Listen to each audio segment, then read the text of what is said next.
Blade mafia കൊലപ്പെടുത്തിയ പിതാവിൻ്റെ മകനാണ് സോറൻ. ഒരു അഭിമുഖത്തിൽ സോറൻ പറഞ്ഞു, ഗാന്ധിയനും കോൺഗ്രസ്സുകാരനുമായ പിതാവിൻ്റെ മൃതദേഹം കാണാൻ ഒരു കോൺഗ്രസ്സുകാരൻ പോലും വന്നില്ല. അത് ഞങ്ങളെ ഞെട്ടിച്ചു. ശൈലേന്ദ്ര മഹാതോ ഝാർഖണ്ഡ് കി സമർഗാഥ എന്ന പുസ്തകത്തിൽ എഴുതി, സോറൻ്റെ അമ്മയോട് സംശയമുള്ളവരുടെ പേരുകൾ ചോദിച്ച പോലീസിനോട് അവർ മൗനം പാലിച്ചു.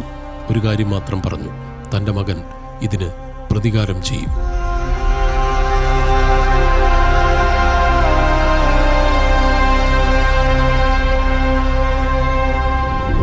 1966 തൊഴിലാളികളെ സംഘടിപ്പിച്ച് പ്രവർത്തിച്ച സോറൻ ബ്ലേഡ് മാഫിയകൾക്കെതിരായ ശക്തമായ മുന്നേറ്റം നടത്തി. ആദിവാസികളുടെ വയലിൽ വിളവെടുത്തപ്പോൾ പണമിടപാടുകാർ ചെയ്യാറുള്ളത് തിരിച്ചു ചെയ്തു JMM. എവിടെയെങ്കിലും ഒരു താടിയുള്ള മനുഷ്യനെ കണ്ടാൽ അത് ഷിബു സോറനാണെന്ന് ജനം കരുതിയ കാലം. JMM പരിഷ്കരണ മൂവ്മെൻറ്റുകൾ നടത്തി.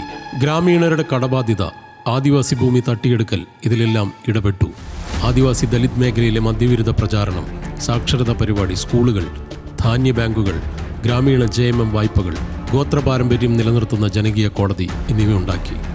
സനത് സന്താൾ സമാജ് എന്ന പരിഷ്കരണ പ്രസ്ഥാനം മദ്യത്തിനും അന്ധവിശ്വാസത്തിനും ബഹുഭാര്യത്വത്തിനും പിന്തിരിപ്പൻ ആചാരങ്ങൾക്കുമെതിരെ പ്രവർത്തിച്ചു.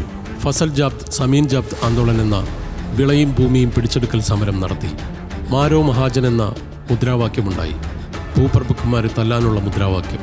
സോറൻ തലകൊണ്ടല്ല ഹൃദയം കൊണ്ടാണ് സംസാരിച്ചത് എന്ന് ഝാർഖണ്ഡിലെ പഴയ കമ്മ്യൂണിസ്റ്റുകൾ പറയും.